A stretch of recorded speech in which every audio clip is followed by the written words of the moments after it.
Alhamdulillahirabbil alamin wa bihi nasta'inu ala umuri dunya waddin.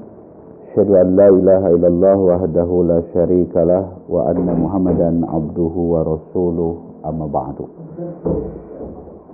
Rekan-rekan yang dimuliakan Allah Subhanahu wa taala, pada kajian di Galeri Short Legend kita kali ini, saya insya Allah berbicara mengenai bagaimana Islam mengajarkan etika, yang dimana ini berhubungan dengan kehidupan sehari-hari kita, yang kadang-kala kita lupa apa yang harus kita amalkan sebagai seorang muslim yang baik. Di antaranya pada kesempatan kali ini kita berbicara bagaimana etika Islam dalam urusan makan, ya. Ini kelihatannya sederhana, tapi mudah-mudahan menjadi sebuah hal yang manfaat bagi kita semua. Perlu diketahui bahwasanya makan adalah merupakan kebutuhan pokok manusia. Allah Subhanahu wa taala selaku pencipta ini sudah menyediakan rizki, sudah menyediakan makanan bagi kita, bagi manusia yang sangat begitu berlimpah, mulai dari bentuk nabati, ya, sayuran dan lain sebagainya, ataupun ya dari jenis hewani, ataupun disebut dengan apa istilahnya itu, daging-dagingan segala macam, itu adalah merupakan biasa yang disukai oleh manusia. Nah, saking banyaknya, entah berapa ribu jenis makanan yang telah kita makan dan Allah sediakan bagi kita. Rekan-rekan, makanya Allah membuat seperangkat aturan bagaimana dan apa yang mesti kita makan. Oleh sebab itu, nanti kita akan tahu mana yang haram, mana yang halal, ya, ataupun mana yang makruh. Itu biasanya hukum dalam soal makanan tidak akan jauh daripada halal, haram, ataupun makruh. Nah, dalam Al-Quran, Allah itu menyuruh makan itu sampai 26 kali. Allah menyuruh makan itu sampai 26 kali. Tapi kalau Allah menyuruh sholat, itu hanya 16 kali. Bukan berarti orang itu kudu dahar ya gitunya, gitu kan? Artinya ayatnya lebih banyak menyuruh untuk makan daripada untuk sholat. Nah, berbicara perintah makan dalam ayat-ayat Al-Quran, itu Allah selalu memberikan embel-embel. Jadi tidak toh Allah memerintah makan, tapi ada embel-embel, ada hal yang lain yang mesti kita perhatikan. Misalkan dalam satu ayat Allah mengatakan, kulu wasrobu wala tusrifu. Makanlah kalian dan minumlah kalian, wala tusrifu, dan janganlah melampaui batas. Artinya embel-embelnya ini, jangan melampaui batas. Kemudian makanlah yang baik dan halal. Artinya yang baik, bukan saja yang baik yang harus kita makan, tapi halal pun harus diperhatikan. Kemudian ada lagi perintah, makanlah dan bersyukurlah. Nah, embel-embelnya adalah supaya kita bersyukur atas makanan itu. Nah, di dalam Islam, di dalam Al-Quran terutama, ini ada adab, ada etika bagaimana kita makan yang sebenarnya sebagai seorang muslim. Karena makanan itu adalah yang pertama adalah anugerah dari Allah Subhanahu wa taala, maka kita patut bersyukur atas apa yang Allah telah sediakan kepada kita. Di dalam surat Al-Baqarah 172 Allah mengatakan, A'udzubillahi minasyaitonir rajim, ya ayyuhalladzina amanu, hai orang-orang yang beriman, kulu min thayyibat, makanlah oleh kalian apa-apa yang baik. Jadi yang thayyib yang harus kita makan, itu aturan. Jadi yang pertama adalah yang harus kita makan itu adalah jenis makanan ataupun makanan-makanan yang thayyib. Perlu diketahui thayyib itu apa? Thayyib itu dari toba yatibu thayyibatan. Artinya apa? Artinya baik.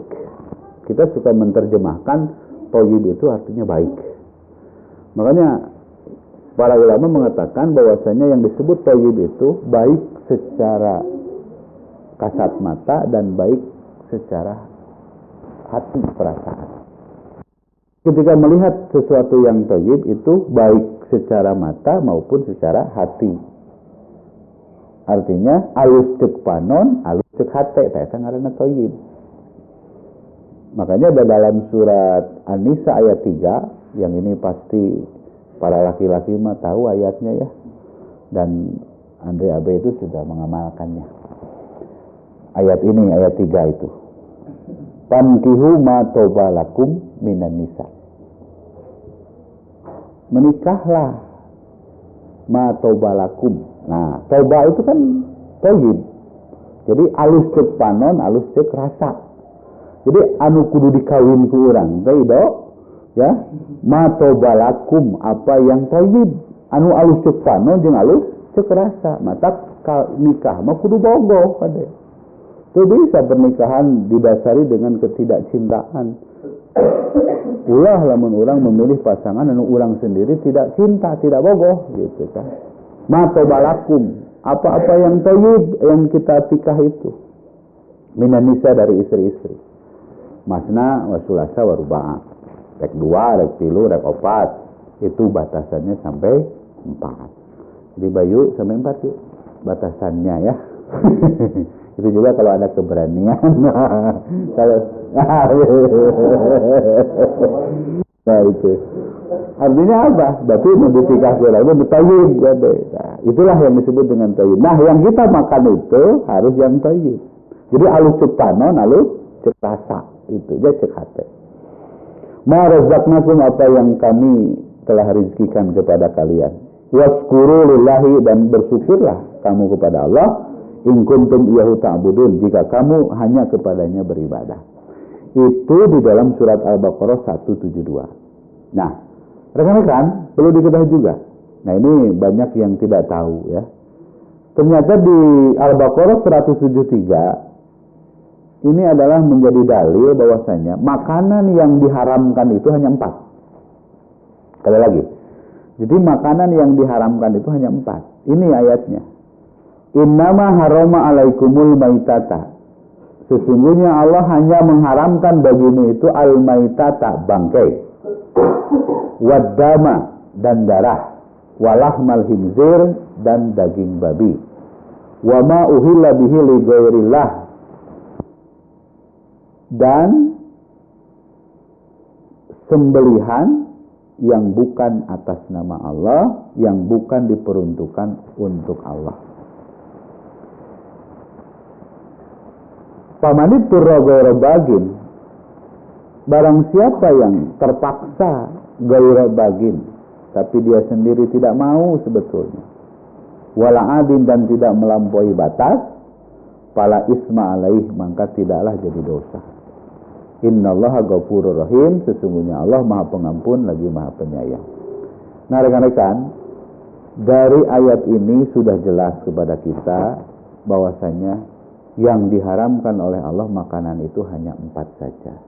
Selain dari itu boleh berarti mangga.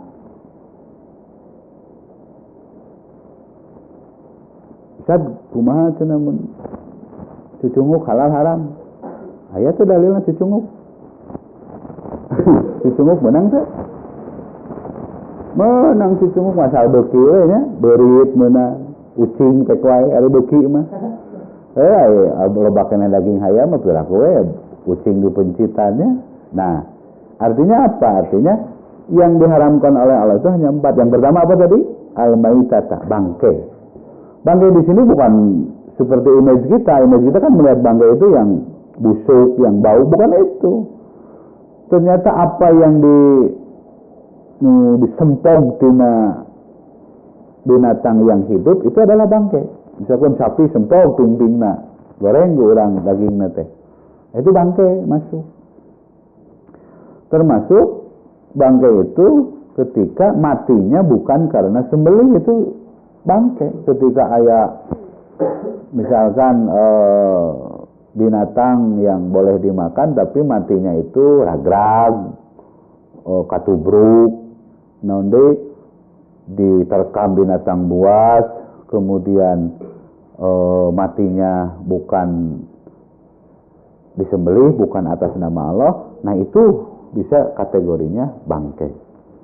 Ya, da moal aya nu daek dahar bangkai ieu atuh. Bangkai yang busuk. Nah, itu kategori-kategori bangkai itu bisa seperti itu. Yang kedua, daman maspuhan yang haram itu. Darah yang mengalir.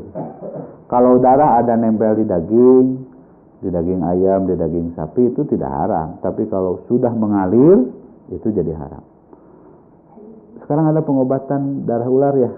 Ada. Jadi darah ular itu sengaja dikocorkan getihna, kemudian diminum. Itu haram. Pengobatan seperti itu. Sebab itu darah yang mengalir. Tidak boleh kita minum. Kita boleh jadikan obat.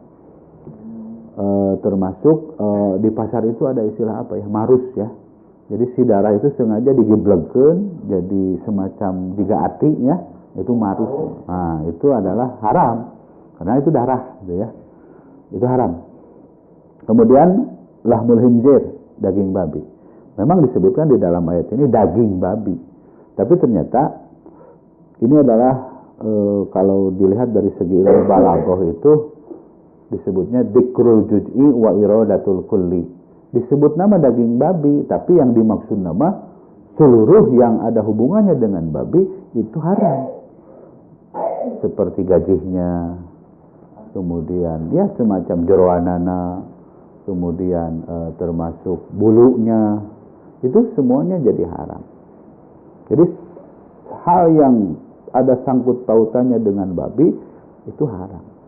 Jadi bukan dagingnya saja, itu dalam bahasa balaghah disebutnya dzikrul juz'i wa iradatul kulli. Disebut sebagian tapi maksudnya mah semuanya. Jadi hal-hal yang berhubungan dengan babi, yang ada unsur babi itu jelas haram. Termasuk minyaknya nanti itu haram, babi itu. Kalau di makanan itu ada kode ya Kang Bayu ya. Ada kode babi itu berapa kodenya ataupun apa namanya. Ada kode. Maka kita harus tahu kode babi itu apa. Sebab muslim nggak boleh makan hal-hal yang seperti itu. Babi itu diharamkan. Dan sembelihan yang bukan atas nama Allah dan diperuntukkan bukan untuk Allah. Kan ada sekarang fenomena. Muning sapi dipencit, huluna dikalautkeun persembahan untuk apa? Nyi Roro Kidul ataupun penguasa laut. Si dagingnya dimakan. Nah itu haram ya. Itu pepencitan bukan karena Allah, itu haram hukumnya. Ataupun mendirikan sebuah bangunan, mencit naon, mencit domba, mencit sapi, kemudian si darahnya karena bangunan itu supaya kokoh dan sebagainya, itu kepercayaan seperti itu adalah haram. Itu yang tidak boleh kita makan. Berarti salian eta boleh ya mangateh teuing. Tak nanyakeun ka Ustaz. Ustaz dari bala-bala hukumna naon? Halal. Mana dalilna? Iya dalilna. Tak dalil hukum bala-bala halal teh ieu. Karena teh apa nu diharamkeun mangan opat? Ari bala-bala disebut teh? Itu tah berarti bala-bala mah menangnya tak gitu. Jadi logika kita harus sampai ke sana. Jadi logika fikih itu banyak sebetulnya mah. Jika kieu Kang Abe ari kuburan menang di ngaranan, kuburan menang di ngaranan, menang asal ulah ditulisan. Nah, gitunya menang kuburan di ngaranan asal ulah ditulisan.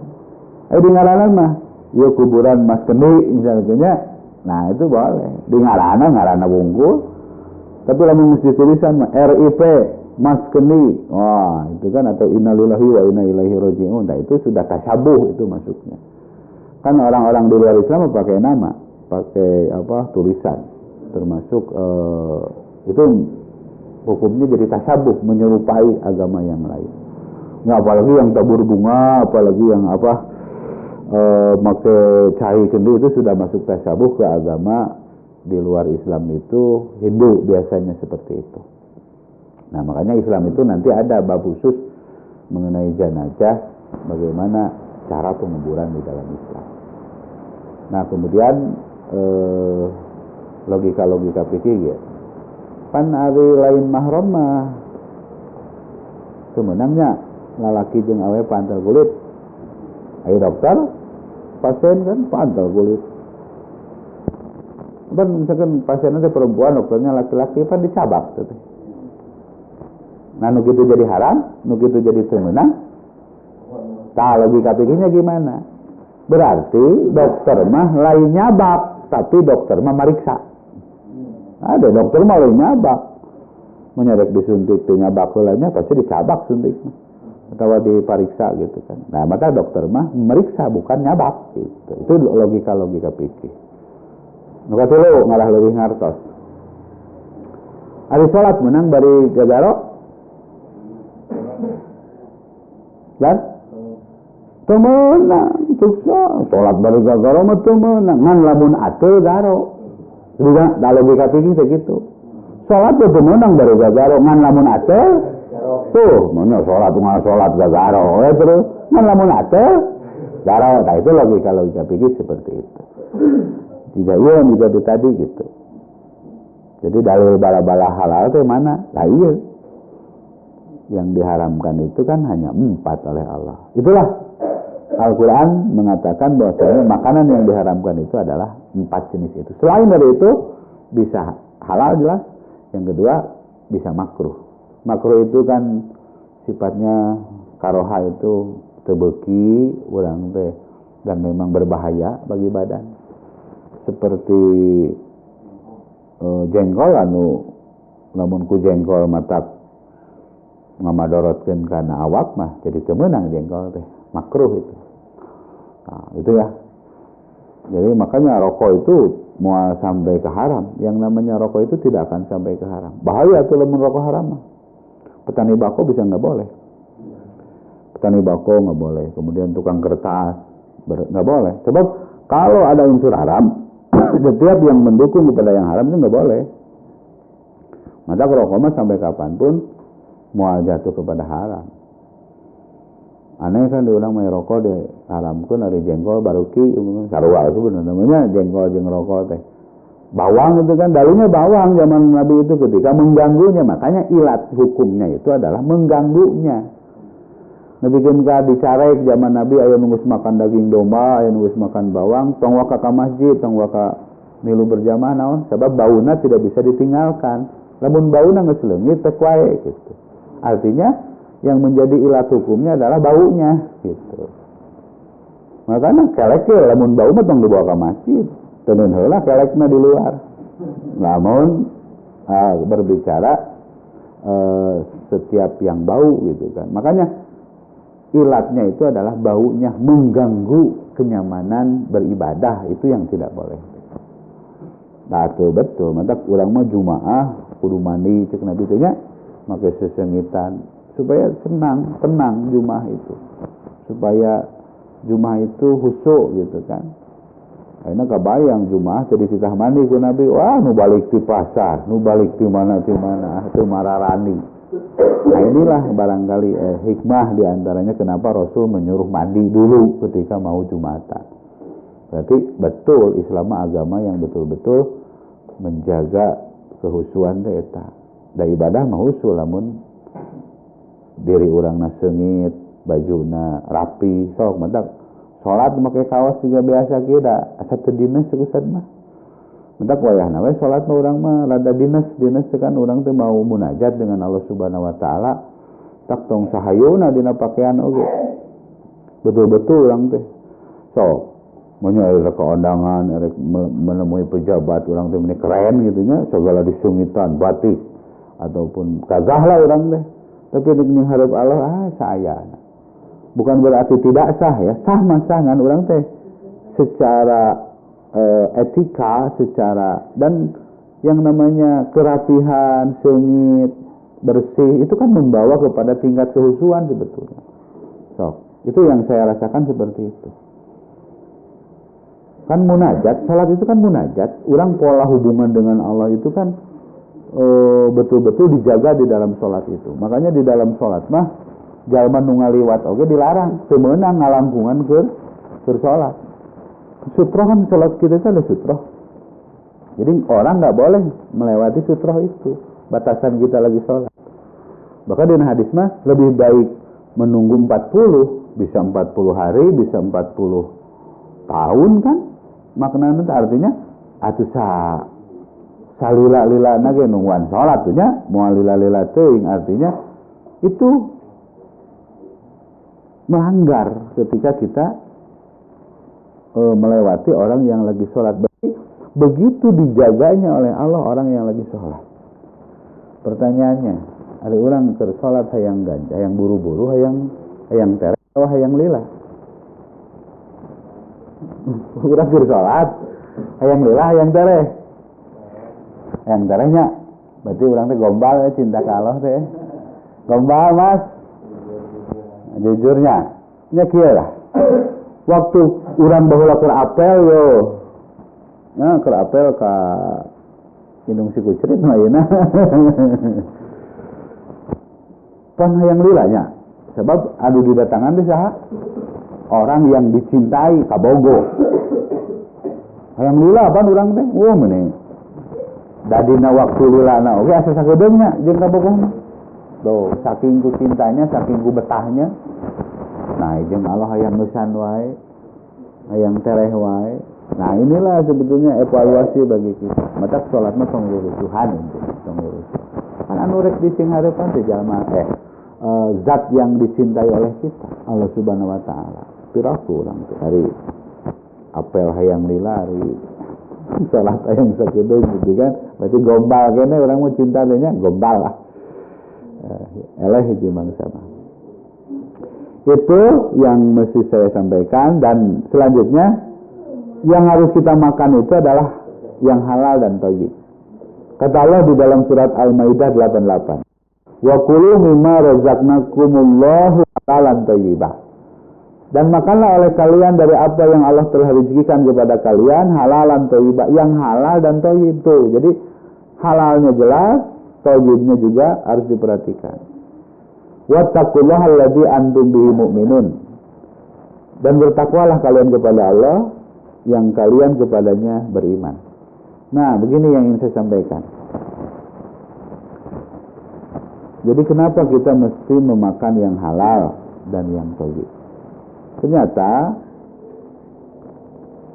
sebelum ke hadis ya, ada beberapa penelitian. Ini dampak dari makanan yang halal itu luar biasa.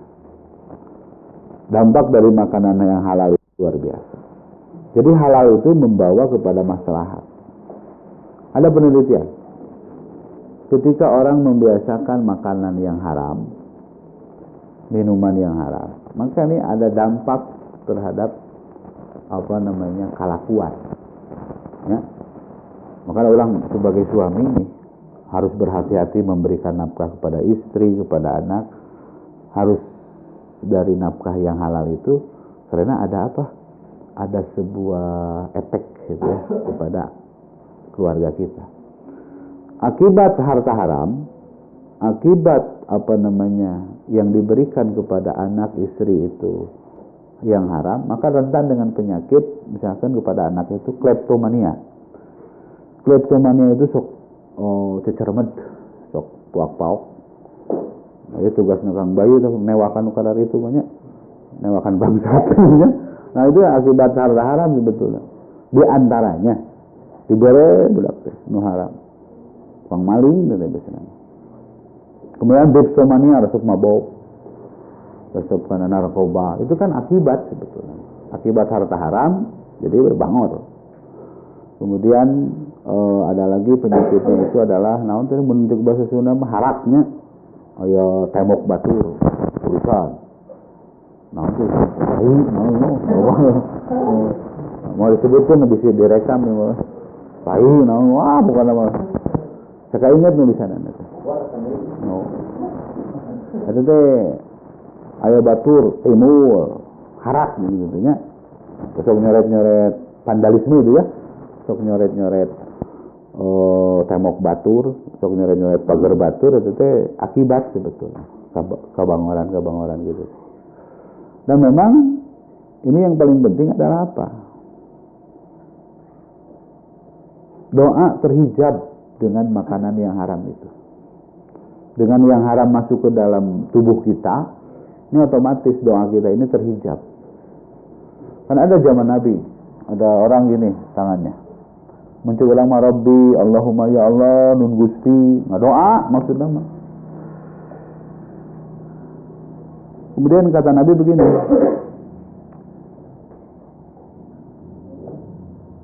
makanan yang dimakannya haram, minuman yang diminumnya haram. Ieu mah teu didahar, teu diinum, ngan dipake haram. Kata Nabi, bagaimana diijabahnya doa? Artinya yang haram ada di dalam diri kita, masuk ke dalam tubuh kita maupun keluarga kita, ini diantaranya akan menjadikan doa itu terhijab. Orang tuh salat tuh unggal poenya. Salat kan ngadoa. Enak kumaha rek diterima salat, ari urang teu apik dina barang dahar, ari urang teu apik dina urusan minum, urang teu apik dina urusan make gitu kan. Bagaimana mau diterima, mau diijabahnya doa kita? Maka dalam kata sederhana itu begini, percuma gitu kan orang teh. Percuma tuh orang teh salat ngadoa boga kahayang kieu kahayang kitu ka Allah bari urang teu apik dina urusan mengkonsumsi makanan, minuman ataupun yang dipakai oleh kita. Nah, ini yang harus diperhatikan oleh para suami di antaranya. Nah, saya juga sebagai suami harus hati-hati, harus apik dina urusan memberikan nafkah kepada istri dan keluarga. Nah, ini yang paling parah ini akan terhijabnya doa kita gitu. Mentak mun hayang budak pinter mah bere nu halal. Hayang budak soleh mah gitu kan. Mulai kan dari makanan dulu. Di antaranya adalah nafkahnya kita ini harus bersih, harus baik. Bere hayang budak soleh mah. Ana urang percuma hayang boga budak soleh tapi di paraban diberikan konsumsi yang hasil ataupun zat yang haram diberikan kepada anak dan keluarga kita. Nah, oleh sebab itu Rasul mengatakan kullu lahmin, setiap daging, setiap tulang yang ditumbuhkan dari hal yang haram, maka yang pantas untuk membakarnya adalah api neraka. Ini ancaman. Jadi ketika istri kita, anak kita diberikan hal-hal yang haram, baik zat maupun caraknya, ya, kasabnya, urang cara nyokot nafkahna teh nu teu bener, nah ini api neraka lah yang akan membakarnya. Nah, mulai hari ini kemudian kita benahi, apapun yang kita makan adalah hal-hal yang halal dan thayyib. Ada yang menarik, pasti semuanya tahu kepada Imam Al-Bukhari ya. Imam Al-Bukhari itu adalah hafal hadis ribuan itu. Sampai tahu Imam Bukhari mah sanad-sanadnya. Rawi-rawinya juga tahu. Ya, si sanadnya itu tahu. Itu hadisnya tisah. Tahu. Pintar, cerdas itu Bukhari mah. Nabikan sekarang kan masterpiece-nya adalah Sahih Bukhari itu kan. Diabadikan hadis-hadis sahih wungkul. Jadi kalau berbicara hadis dari yang meriwayatkannya Imam Bukhari pasti sahihna teh gitu ya. Nah, itu sudah teruji Imam Bukhari. Cerdas jelema teh. Bisa gitu. Ternyata bapaknya ditanya, Ismail namanya bapaknya itu. Muncul urang mah, Kang Mail. Kang Mail kumaha Bukhari nepikeun ka pintar lagi ya, cerdas kieu. Ismail kan berkata begini, jadi Bukhari mah tong bujang-bujang diberi yang haram, jangankan diberi yang haram, yang subhat pun tidak. Tahu subhat? Subhat itu meragukan ya, jadi belum jelas antara halal dan haramnya. Tapi subhat itu cenderung haram nantinya, ya subhat. Jadi nu subhat kita haram, Bukhari tong nu haram jelas sudah diasupkeun, yang subhat pun tidak. Nah, inilah berarti ini jadi dalil bagi kita bahwasannya nafkah yang halal, rizki yang halal, apa yang diberikan yang halal kepada keluarga kita, ini akan menjadikan sebuah proses yang seperti itu, menjadikan bisa cerdas seperti itu. Nah, inilah konsekuensi ya sebetulnya. Tapi Ustaz cenah kumaha ya anu tina haram we pala linter. Ya, pinter kan ada konsekuensi dosanya itu. Ya. Ngan jelas tong macam-macam we lamun hayang boga budak soleh, hayang boga budak bager, diberi yang haram, moal jadi teh, moal jadi. Inilah sebetulnya konsekuensinya kadinya. Berarti mulai hari ini dan ke depan urang sing apik dina urusan barang tuang, sing apik dina urusan mencari nafkah. Keun we lah saeutik oge nu penting halal kan. Akhirnya daripada gede haram, kunaon? Tungtung nama kan jadi sebuah sebuah bencana sebetulnya. Akhirnya habis. Siga tina riba, memang orang kalau terjun dalam riba, wah loba duitnya atuh tina riba mah. Atuh rek teu loba kumaha lamun nginjemkeun 1 juta jadi 1.100.000. Lamun teu mayar didenda kan. Bunga bergulir, beki gede bunganya itu beki untung kan. Tapi satu ketika mah itu akan habis. Apapun dari riba pasti habis. Makanya Allah mah yakin betul itu di dalam Al-Quran. Yamhaqullahu riba wa yurbis sadaqah. Allah itu akan membinasakan, akan menghancurkan riba. Maka riba mangkege dina berlobaan lagi satu sisi mah satu ketika nanti akan hancur, akan habis riba mah. Tapi dengan sedekah, wa yurbi kata Allah itu, wa yurbi sedekah, yang namanya sedekah itu akan subur. Maka betul kata Nabi, yang namanya sedekah itu tidak akan mengurangi harta. Kan sing yakininya yang namanya sedekah itu tidak akan mengurangi harta. Kita sedekah memang orang teh harta teh katingali secara kasat mata mah ngurangan harta, tapi ternyata nanti ada Allah memberikan ganti yang lebih baik. Di dunia diberi ku Allah teh, di akhirat menang pahala. Makanya sedekah itu tidak akan mengurangi harta. Mulai dari sekarang kita mudah-mudahan bisa menjadi ahli sedekah. Karena sedekah itu akan menyuburkan harta. Moal ngurangan harta. Moal aya nu ngurus kolot nepikeun ka sangsara moal aya. Moal aya anu rajin rajin sedekah nepikeun ka sangsara moal aya, pasti ku Allah teh bakal disuburkeun. Lihat sahabat Utsman bin Affan, Abdurrahman bin Auf, Khabbab bin Al-Ad, kemudian siapa itu Sa'ad bin Abi Waqqas, Abu Talha, itu orang-orang kaya. Semua mereka hartanya disedekahkan, yang mereka itu tidak pernah miskin. Tetap mereka itu jadi orang kaya, loba duitna, loba hartana. Nah, sebabna karena mereka itu diantaranya ahli dalam sedekah.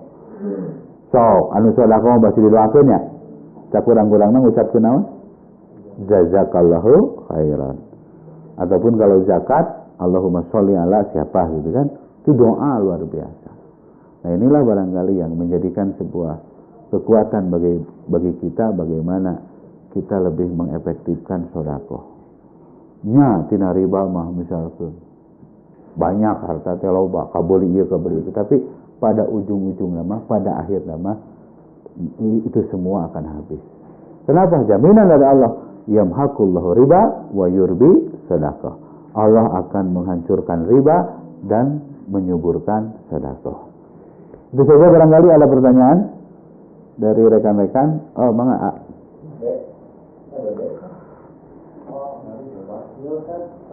Kan tahu balanya online.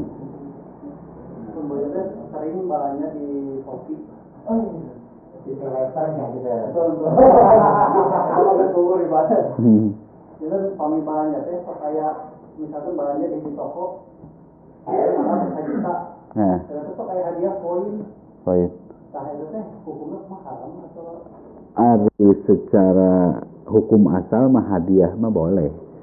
Hadiah namanya, tanpa email-email yang lain mah. Hadiah hanya sebatas hadiah boleh.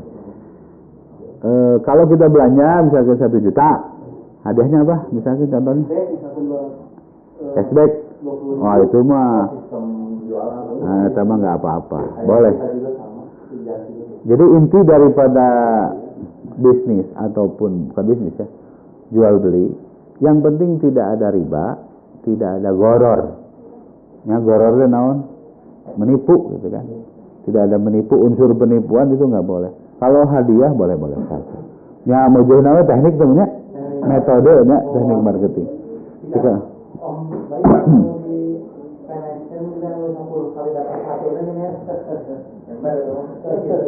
gitu 10 kali Tah gitulah. Boleh. Jika nyuci motor 10 ke siji lah gitu nya.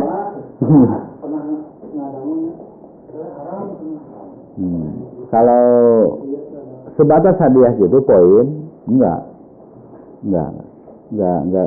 sampai kepada haram. Jadi beberapa itu larat hati-hati. Tah, berarti benar apa? Nya betul itu ya. Boleh ya. Nya hadiah mah kudu bahkan urang mah tak kieu ya pelajaranna. Di antara kita ini sebetulnya kudu nama tahawadu saling memberikan hadiah supaya aya timbul kanyaah. Jadi urang teh di antara nama eta tadi kahirupan mah kudu saling memberi hadiah hiji manusia mah ngalah timbul kanyaah. Masuk mere hadiah ka istri. Kang Wayu, osoknya memberinya. Oh, mun urang boga bonusnya, hadiah. Jadi tak kieu ya. Do bising ge boga pamajikan do. Iya.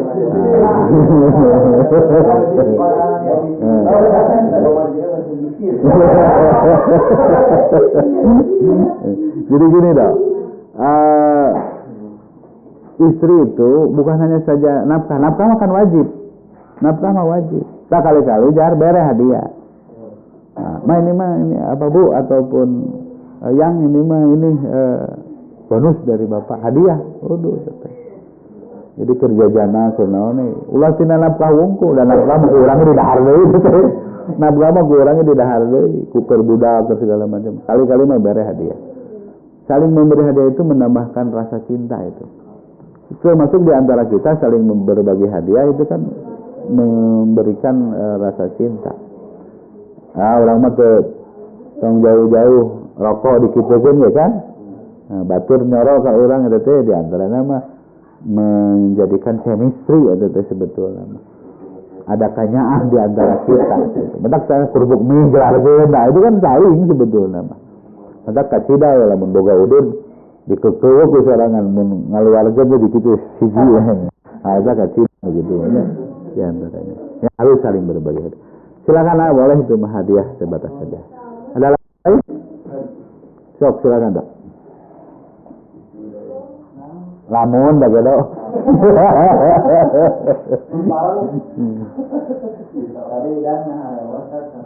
Naon? So kumaha? Tadi anu 4 golongan anu haram teh. Heeh. Wa ma'ula bihi bayyinah. Heeh. Ada tempat yang tinggal aya oge bisa teh anu menjelaskan teh yen setiap binatang yang disembelih tapi semakin bismillah. Oke, betul. Kita akan pilih. Oke. Untuk pemilah ada kalau gitu kan. Iya. Orang tuang ayam goreng terang kan tinggal membeli. Itu kritis betul. Katuturkeun benar. Berarti benar katuturkeun khutbah tadi. Kumaha lah ketua jamaah nanya? Aing. Betul gitu. Jadi berbicara wa ma uhila bihi li ghairillah, itu teh meskipun membaca bismillah tapi peruntukannya bukan untuk Allah. Sekarang maka bismillah menciptakan, tapi bukan untuk Allah, anger haram. Itu yang pertama. Atau orang enak kumaha kasusna teu apal daging ayam di pasar misalnya ataupun di tukang fried chicken ataupun daging ayam yang kita beli biasa. Orang teu apal mencipta apakah syar'i atau tidak. Ada hadis nanti. Cukup kita dengan membaca bismillah saja itu sudah selesai. Artinya sudah halal. Jadi orang dina nuangna maca bismillah itu sudah bisa kategori halal. Bismillah itu dinamakannya. Aku orang ketelepek ke tukang fried chicken itu. Maksudnya mang gimana? Oh, itu chicken itu orang mengambil ukuran fried chicken. Waktu telepek mah lila tuh. Maka kalau ingin kehati-hatian, kalau ingin lebih berhati-hati, meuli hayam hirup pencit ku urang, urus ku urang, lamun hayam betul-betul hati-hati. Tapi kan orang teu bisa kitu hiji mah sama disuguhan ku nu lain.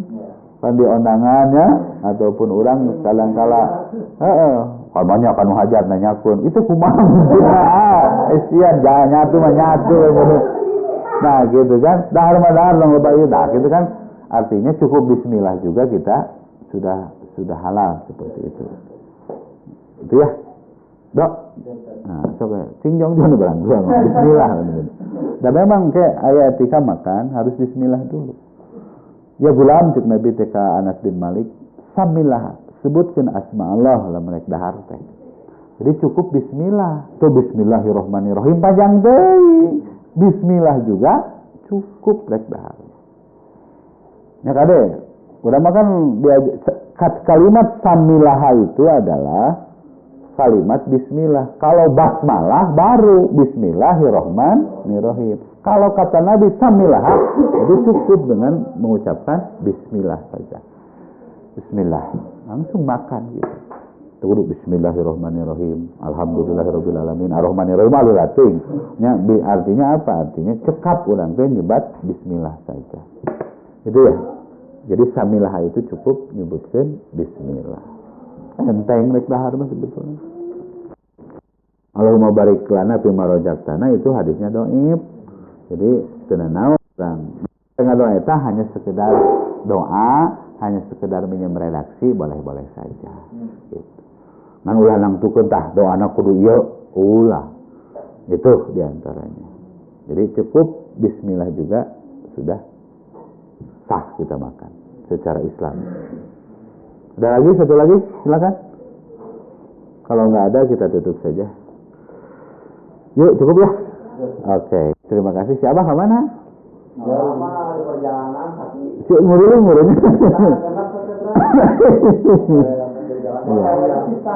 Oh ya. Oke, saya tutup dulu. Terima kasih atas segala perhatiannya. Rabbana la tuzigh qulubana ba'da idh hadaitana wa hab lana min ladunka rahmatan innaka antal wahhab. Aqulu qouli hadza wa astaghfirullah li wa lakum. Wassalamualaikum warahmatullahi wabarakatuh.